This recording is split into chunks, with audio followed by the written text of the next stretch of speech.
morning, beautiful people of God. This is Prophetess with another word, another message. Today I want to speak to everyone about Halloween. Let's look at the word Halloween and then look at the beginning of it. Hallow. Now, if you look at Psalms 23, it says, "Hallowed be thy name. Thy kingdom come, thy will be done." So for a person to sit up there and say Halloween or hallow, you're putting something above God. You're seeing something as it being holy. How can you see Halloween being something glory or holy when it's not glorifying God? It glorifies sin, it glorifies witchcraft, it glorifies death. It glorifies everything that is not of God. Well, let's look at the word.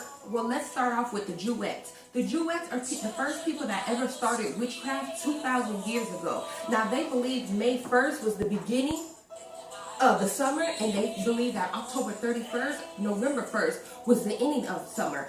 And they believe that that's when the death in the spiritual realm was open. So that's when they began to practice witchcraft. Now let's look at trick or treat by itself. Now the Jewess believe that when the demons would come down or the spiritual people would come down, they would make meals and stuff in treats. So they would say trick or treat, and by them doing that, they would feel like if I made something for them, then they wouldn't bring no harm towards my way.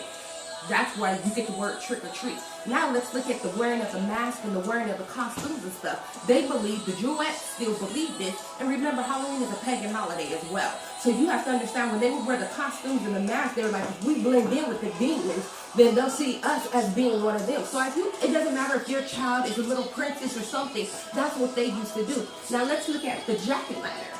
Or let's look at the pumpkin in the front of the houses. Now they would put the jack-o'-lanterns, the pumpkins in front of the houses, because they believe that when they cut off the people's heads and they did sacrifices and they would go to the people's houses, they believe that the head housed the soul. So what they would do is, after they sacrificed the person, they would cut up the insides, put it in the inside of the jack-o'-lantern, and then put a candle in there, and it will light up. That's why you see people today with the carving of the faces or everything that is on the jack-o'-lantern. That's where that comes in from. And then you see the bobbing of the apples.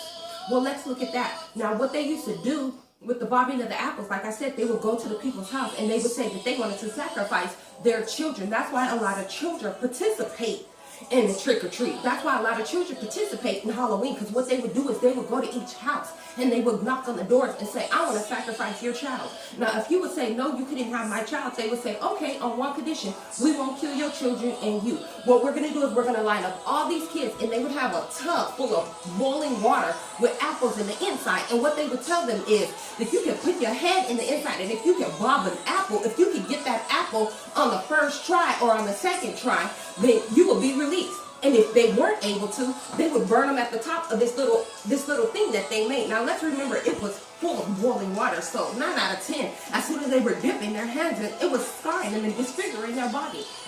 What is all this saying? Is it lawless for you to trick or treat? Yes, it's lawless. Yes, it's lawful, but what am I saying? You can do it, but is it bringing glory to God? Are you honoring God? How can you say that you're a Christian and you honor God and you're celebrating Halloween?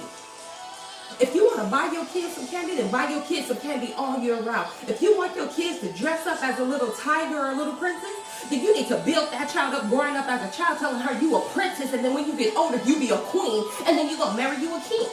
If you want your kids to dress up, let them dress up all year round.